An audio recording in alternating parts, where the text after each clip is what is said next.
فرمودات سلطان العارفین حضرت سخی سلطان باہو رحمۃ اللہ علیہ، دوسرا اور آخری حصہ، اقتباس از تیغ برہنہ۔ فقیر عارف باللہ بے حجاب دیدار کرنے والا ہوتا ہے۔ فقیر عارف باللہ کو اس میں لحظات کی بدولت ہر جگہ حاضر رہنے کی توفیق اور قوت حاصل ہوتی ہے۔ وحدت میں غرق فقیر عارف باللہ کو مالک الملک کی قطب کہتے ہیں۔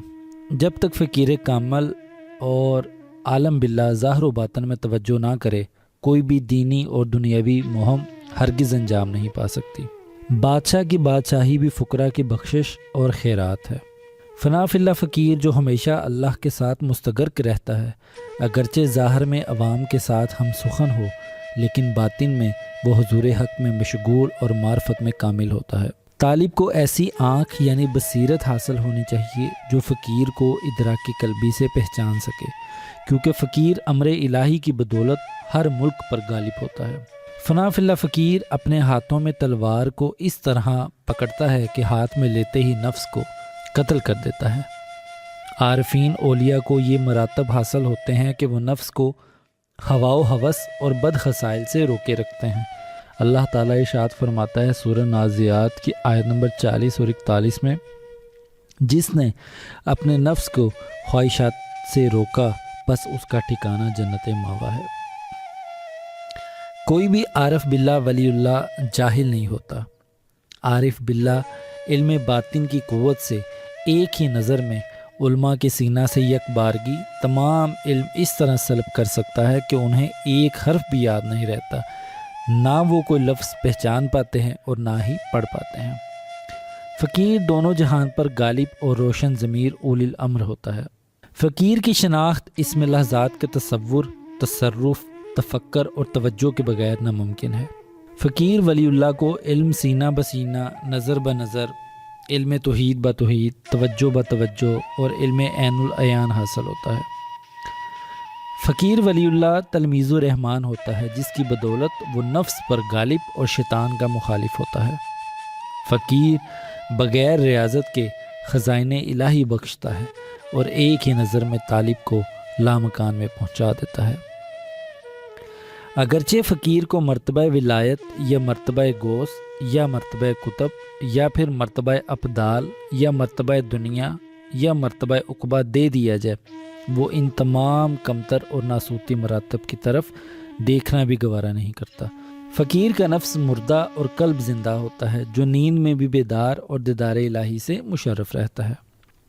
جب فقیر غرق فی توحید ہو کر نور ذات کا مشاہدہ کرتا ہے تو اس کی مثال کسی چیز سے نہیں دے سکتا۔ فقیر معرفت، لاہوت لامکان تک رسائی، محبت، مراقبہ، ماہ تماہی، کونین کی بادشاہی، قرب الہی، مشاہدہ احوال اور لازوال وصال کے مراتب کا حامل ہوتا ہے۔ تمام درجات کی کلید صاحب توحید عارف باللہ ہے۔ باہو دیدار کے اسرار کا بار اٹھائے ہوئے ہے۔ یہ جان کی بازی لگانے والے عارفین حق کے مراتب ہے۔ جان لو کہ کامل اسے کہتے ہیں جس کے تصرف میں کل اور جز ہوں، جیسا کہ لا یحتاج فقیر کے لیے کہا جاتا ہے کہ وہ کونین پر کامل تصرف رکھتا ہے۔ موتو قبلہ ان تموتو، معرفت، مشاہدہ، محبت اور مجلس انبیاء اور اولیاء اللہ تک رسائی موت یعنی مرنے سے پہلے مر جاؤ میں ہے۔ ملاقات اور غرق فنا فی اللہ موت یعنی مرنے سے پہلے مر جاؤ میں ہے۔ دیدار الہی، معراج، قرب اور حضوری بھی موت یعنی مرنے سے پہلے مر جاؤ میں ہے۔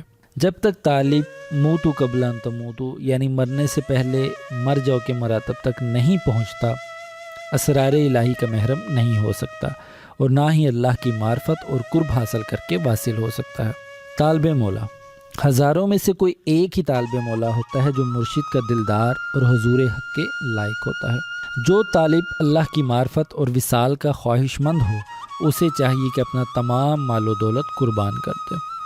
جو طالب رحمان کی حضوری اور قرب کا طلبگار ہو، اسے چاہیے کہ مال اور جان خرچ کرنے کے ساتھ ساتھ اپنا سر بھی قربان کر دے۔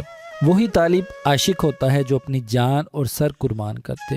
یہ طریقہ حقیقی طالبوں کا ہے۔ اگر مجھے حضور حق کا کوئی طالب مل جائے تو اسے وحدت ذات کے نور میں غرق کر دوں۔ میں حقیقی طالبان مولا کے لیے راہبر ہوں اور انہیں ایک ہی نگاہ سے انتہا تک پہنچا سکتا ہوں۔ ہر مرید اور طالب اپنے مقام ہدایت کے مطابق منصب اور مراتب ولایت پاتا ہے۔ طالب اور مرید وہ نہیں جو محض گفت و شنید میں مشغول رہتا ہو۔ مرید مردان خدا میں سے ایک مرد ہوتا ہے جو ہمیشہ اللہ کا طالب اور اس کی حضوری کا خواہش مند ہوتا ہے۔ طالب اپنے مرشد کو اس طرح پہچانتا ہے جس طرح بیٹا اپنے باپ کو جانتا اور پہچانتا ہے۔ ایسے یقین کو کل الکامل کہتے ہیں۔ اگر طالب کو ازلی فیض و فضل نصیب ہو تو اس کے وجود کو علم کی طلب، حکمت اور معرفت کا شوق اس طرح جلائے گا جس طرح آگ خشک لکڑی کو جلاتی ہے۔ طالب کے تمام احوال موت سے زیادہ سخت ہوتے ہیں۔ طلب نور کی بدولت ہی طالب حضوری میں پہنچتا ہے۔ طالب کے پاس ایسی آنکھیں ہونی چاہیے جو حق شناس ہوں تاکہ ان کی بدولت وہ اہل حق کو ہر لباس میں پہچان لے۔ جس توجہ کو توفیق الہی حاصل ہو وہ ہر جگہ پہنچ جاتی ہے، بلکہ ایسی توجہ تو دیوار سکندر میں سے بھی راستہ بنا لیتی ہے۔ ناقص طالب وہ نہیں جو خود پسند ہوں اور اپنی مرضی اختیار کریں۔ طالب دنیا کثیر ہیں جو ہمیشہ خوار ہوتے ہیں، اور آخرت میں حور و قصور کے طالب بھی بے شمار ہیں۔ جو طالب خواہشات نفس سے مغلوب اور شیطان کے جاسوس ہیں وہ مرشد پر غالب آنا چاہتے ہیں۔ جو حق کے طالب نہیں ہیں انہیں خود سے دور کر دو، وہ اپنی چشم و دل اور اپنے ہر سخن کو جو حق کے طالب نہیں ہیں انہیں خود سے دور کر دو، اپنی چشم و دل اور اپنے ہر سخن کو نور سے لبریز کر لو۔ سلطان باہو رحمۃ اللہ علیہ فرماتے ہیں، میں نے عمر بھر کوئی طالب حق نہیں دیکھا، ہر طالب مال اور دولت کا طلبگار ہے۔ حب دنیا حاصل کرنا باطل ہے، کیونکہ حب دنیا سے حرص، طمع، تکبر، خواہشات نفس جیسے تمام ناشائستہ افعال پیدا ہوتے ہیں۔ دنیا ناپاک ہے اور دین و ایمان کی دشمن ہے۔ معرفت الہی، معرفت کے لیے علم حق حاصل کر اس کی بدولت تو ایسا عارف بن جائے گا جو مردہ دل کو زندہ کرنے کی صلاحیت رکھتا ہے۔ لیما اللہ کا مرتبہ پانے کے لیے علم حاصل کر، اس سے تجھے راز کن عطا ہوگا اور تو حق کا محرم ہو جائے گا۔ اللہ کے قرب حضوری کے لیے علم حق حاصل کر اور نور ذات میں فنا ہو کر کرک فی توحید ہو جا۔ جان لو کہ عارف باللہ اگرچہ ظاہری عالم نہیں ہوتا اور نہ ہی اس نے علم ظاہر پڑھا ہوتا ہے، لیکن اس میں اللہ ذات کی برکت سے علم ظاہر و باطن میں عاجز نہیں ہوتا، کیونکہ ارواح فقراء کو روز ازل سے ہی اللہ نے علم سکھایا ہوتا ہے، اور حضرت محمد صلی اللہ علیہ وآلہ وسلم نے بیعت فرما کر تلقین کی ہوتی ہے۔ جس عالم کو معرفت حاصل نہ ہو وہ نادان ہے، بلکہ وہ طفل نادان کی مانند ہے جو تمام عمر مطالعہ اور علم سیکھنے میں گزار دیتا ہے، لیکن موت کے وقت موت کا فرشتہ دیکھتے ہی تمام علم بھول جاتا ہے۔ اے باہو، جو اللہ شہنشاہ کے لقاء کا منکر ہو وہ گلہ گو، کاذب اور منافق ہے جو ہمیشہ روسیا رہتا ہے۔ اگر معرفت، وحدت اور لقاء کا علم حاصل کیا جائے تو یہ علم باطل سے دور رکھتا ہے جو سراسر خواہشات نفس کا باعث بنتا ہے۔ علم حق نور ہے اور نور ذات عطا کرتا ہے۔ اسی علم حق کی بدولت طالب عارف بن کر وحدت کی حضوری میں پہنچتا ہے۔ ذکر خفی تصور اسم اللہ ذات سے کیا جاتا ہے۔ ذکر خفی کا ذاکر ہمیشہ معرفت توحید میں مستغرق، اللہ کے ساتھ اس کے قرب و حضوری میں اور انبیاء و اولیاء کی دائمی مجلس میں ان کے ساتھ ہم سخن رہتا ہے۔ ذکر خفیہ مجمل اور تمام نیکیوں کا مجموعہ ہے۔ ذکر حق نور ہے جو حضوری میں لے جاتا ہے۔ یہ ذکر ذاکروں کو اللہ کا فیض و فضل بخشتا ہے جس سے ان کی جان مغفور ہو جاتی ہے۔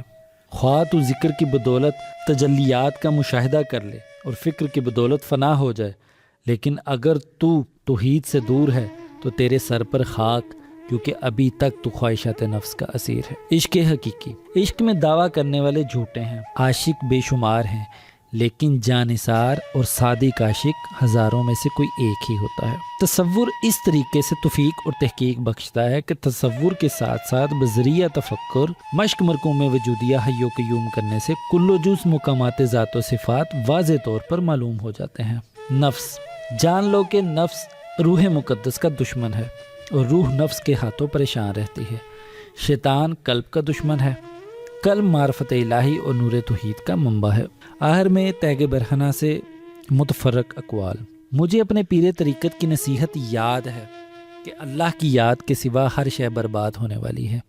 دولت کتوں کو دے دی گئی اور نعمت گدوں کو۔ ہم حالت امن میں ان کا تماشا دیکھ رہے ہیں۔